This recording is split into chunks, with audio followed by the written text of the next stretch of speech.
Hi viewers, இன்னைக்கான வீடியோவில் என்ன நடக்குதுன்னு பார்க்குறதுக்கு முன்னாடி என்னோட சேனலை ஃபஸ்ட் டைம் பார்க்குறீங்கன்னா லைக் அண்ட் ஷேர் பண்ணுங்கள், மறக்காமல் கொஞ்சம் சப்போர்ட் பண்ணுங்கள். வாங்க வீடியோக்குள்ளே போகலாம். வீடியோ பார்த்திங்கன்னா ரொம்பவே விறுவிறுப்பாக போயிட்டுருக்குன்னே சொல்லலாம்.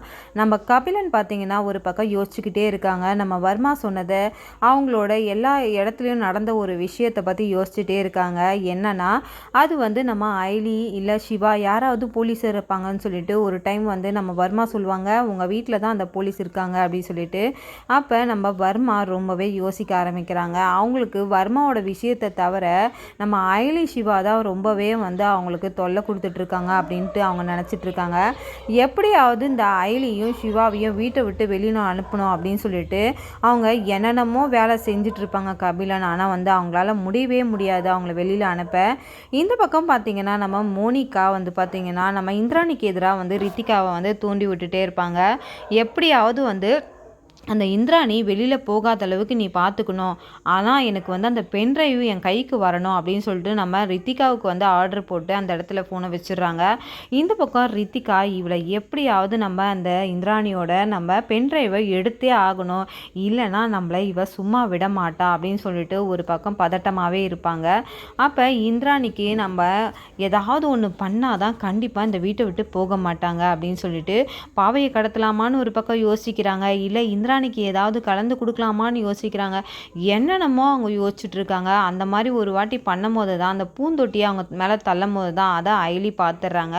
பார்த்துட்டு அவங்கள வார்ன் பண்ணிட்டும் போயிடுறாங்க. இதுக்கப்புறம் நான் சும்மா இருக்க மாட்டேன் அப்படின்னு சொல்லிட்டு நம்ம மோனிகா கிட்டேயும் அவங்க பேசிட்டு போயிடுறாங்க. இந்த பக்கம் பார்த்திங்கன்னா நம்ம ரித்திகா நம்ம இந்திராணி ரூம் உள்ள நுழையிறாங்க. எப்படியாவது அந்த பென்ட்ரைவை நம்ம எடுத்துடணும்னு சொல்லிட்டு ஒரு பக்கம் நம்ம கபிலன் வர்மாவோட தொல்லை தாங்க முடியாமல் அந்த பென்ட்ரைவை எப்படியாவது அவனுக்கு எடுத்து கொடுத்துடணும், இல்லைனா நம்மளை சும்மாவே விட மாட்டான் அப்படி சொல்லிட்டு அந்த பக்கம் அவங்க யோசிக்கிறாங்க. நம்ம இந்திராணி ரூமுக்குள்ளே போகிறத பார்த்த நம்ம இந்திராணி ரித்திகாவை கூப்பிட்டு கேட்குறாங்க, எதுக்காக இங்கே வந்த அப்படின்னு சொல்லிட்டு. அந்த பென்ட்ரைவை எடுத்து நீ மோனிகாவுக்கு கொடுக்கணும்னு சொல்லிட்டு நீ ஏதாவது ஐடியா பண்ணுறியா? ஏன்னா நீ மோனிகா கிட்ட வேலை செய்கிறல, அதனால் நீ மோனிகாக்காக தான் இப்போ யோசிப்ப. அப்படி மட்டும் நீ நடந்துக்கணும்னு நினச்சிக்கேன், என்னோட இன்னொரு முகத்தை நீ பார்க்க வேண்டி வரும் அப்படின்னு சொல்லிட்டு அந்த நேரத்தில் ரொம்பவே கடுமையாக பேசிடுறாங்க. இதை பார்த்த ரித்திகா ரொம்பவே நடுங்கி போகிறாங்க. என்னடா இவ எந்த அளவுக்கு பேசுகிறா, நம்ம எப்படியாவது இவளை சமாளிச்சிடலான்னு பார்த்தா இவ நம்மளோட மனசுக்குள்ளே நினைக்கிறது எல்லாத்தையும் அப்படியே படம் போட்டு காட்டுறாள் அப்படின்னு சொல்லிட்டு ஒரு பக்கம் நம்ம ரித்திகா யோசிச்சுட்டு இருக்காங்க. இந்த பக்கம் கபிலன் யார் போலீஸுன்றதை கண்டுபிடிக்கிறதுக்காக அவர் என்ன பண்ணுறாருன்னா, நம்ம ஐலியா இல்லை சிவாவா போலீஸ் அப்படின்னு சொல்லிட்டு கண்டுபிடிக்க ஒரு மைக்கை ஒன்று எடுத்துகிட்டு அந்த கட்டிலுக்கீழே செட் பண்ணிடுறாங்க. நம்ம ஐலி யார், அவங்க போலீஸ், அவங்களுக்கு தெரியாதா அதுக்குள்ளே எதனா வச்சா எப்படி கண்டுபிடிப்பாங்கன்ட்டு. அது கூட தெரியாமல் நம்ம கபிலன் முட்டாள்தனமான ஒரு வேலையை பார்த்துடுறாங்க.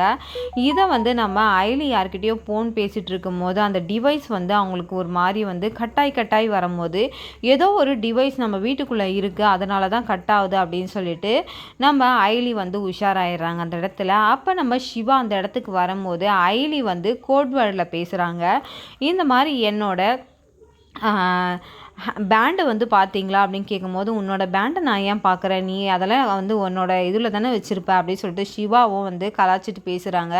அப்போ ஐலி எழுத்து மூலயமா எழுதி காட்டுறாங்க. இந்த மாதிரி நம்ம வீட்டில் நம்மளை பேசுகிறத கேட்குறதுக்கு நம்ம பெட்ரூமில் இந்த மாதிரி ஒரு டிவைஸை செட் பண்ணியிருக்காங்க அப்படின்னு சொல்லும் போது நம்ம சிவாவும் அதை கேட்டு ரொம்பவே அதிர்ச்சி ஆகிடுறாங்க. அதுக்கப்புறம் அந்த டிவைஸையும் தேடுறாங்க. ஆனால் கபிலன் ஒரு பக்கம் இருந்துக்கிட்டு நம்ம ஐலியும் சிவாவும் என்ன பேசுகிறாங்கன்னு கேட்குறதுக்காக ரொம்பவே ஆர்வமாக இருக்காங்க. ஆனால் கடைசியில் நம்ம பல்பு தான் சொல்லலாம். ஏன்னா கபிலன் சேர்ந்த முட்டாள் வேலையால் நம்ம ஐலி ரொம்பவே உஷாராயிட்டாங்கன்னே சொல்லலாம். நம்ம ஐலி பார்த்திங்கன்னா கோட்வேர்டில் பேச ஆரம்பிச்சிட்டாங்க நம்ம சிவா கிட்ட.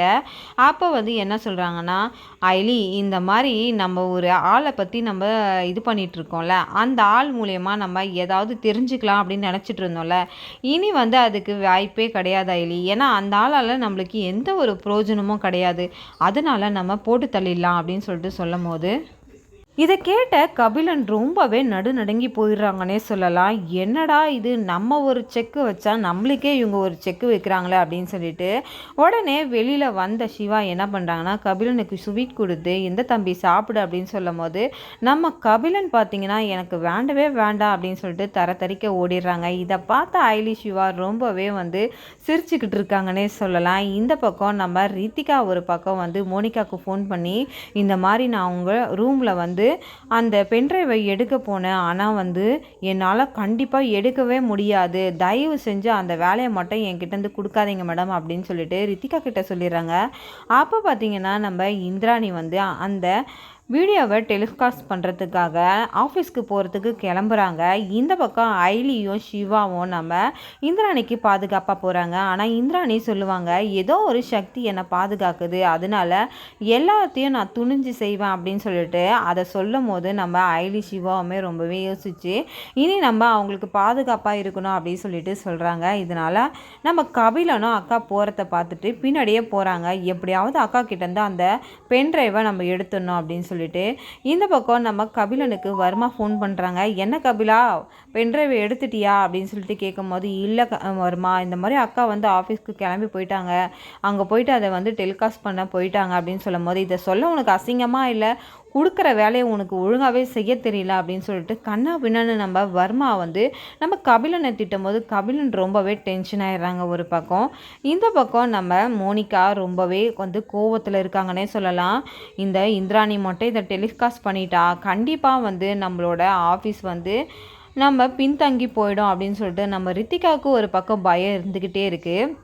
ஆனால் கண்டிப்பாக நம்ம இந்திராணி இந்த வீடியோவை டெலிகாஸ்ட் பண்ணால் மட்டும்தான் எல்லா உண்மையும் நம்மளுக்கு கிடைக்கும்னே சொல்லலாம். இப்படியும் நடக்கலாம், ஆனால் என்ன நடக்குதுன்னு நம்ம பார்க்கலாம்.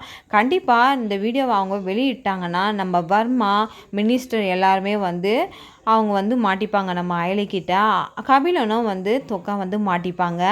இந்த பக்கம் பார்த்திங்கன்னா நம்ம மோனிகாவோட ஆஃபீஸ் அப்படியே சரிஞ்சிரும்னே சொல்லலாம். ஏன்னா மோனிகா இந்திராணியை வீழ்த்தணுன்றதுக்காக தான் நம்ம ரித்திகாவையே ஒரு பகடக்காயாக யூஸ் பண்ணிக்கிறாங்க. அதை தெரியாத ரித்திகா பார்த்திங்கன்னா ரொம்பவே மோனிகாவுக்கு சப்போர்ட் பண்ணிகிட்ருக்காங்க. அதுக்கு தான் நம்ம இந்திராணியை அவங்கள வார்ன் பண்ணுவாங்க, நீ என்ன வேணால் பண்ணிக்க, ஆனால் இந்த குடும்பத்தை அந்த மோனிகாக்காக ஏதாவது நீ இந்த குடும்பத்தில் ஏதாவது ஒரு விஷயம் பண்ணணும்னு நினச்சினா கண்டிப்பாக நான் உன்னை சும்மா விட மாட்டேன், அன்றைக்கி தான் உனக்கு கடைசி நாளாக இருக்கும் அப்படின்னு சொல்லிட்டு நம்ம இந்திராணி நம்ம ரித்திகாவை ரொம்பவே எச்சரிக்கிறாங்க. இதெல்லாம் கேட்ட நம்ம ரித்திகா நம்ம எதுக்கோ ஒரு விஷயத்துக்கு ஆசைப்பட்டு எதையோ ஒன்று இல்லாமல் நம்ம ஆக்கிப்போம் போல் அப்படின்னு சொல்லிட்டு அவங்க யோசிக்க ஆரம்பிக்கிறாங்க. இந்த பக்கம் செல்வநாயகியும் ஒரு பக்கம் யோசிக்கிறாங்க, என்னடா இது, இவ நம்ம சொல்கிறதே கேட்க மாட்றா, சொல்லாமல் இவ ஆஃபீஸ்க்கு போயிட்டாலே அப்படின்னு சொல்லிட்டு ஒரு பக்கம் யோசிக்கிறாங்க. இந்த வீட்டில் நம்மளுக்கு ஒரு மரியாதையுமே கிடையாது அப்படின்னு சொல்லிட்டு யோசிக்கிறாங்க. ஆனால் கண்டிப்பாக சிவாவும் ஐலியும் இந்த வாட்டி கபிலனை பிடிக்கிறது உறுதியாயிடுச்சு. எல்லாருக்கும் கபிலனை பற்றி தெரிய வர போகிற நேரம் தான் இதுன்னு நினைக்கிறேன்.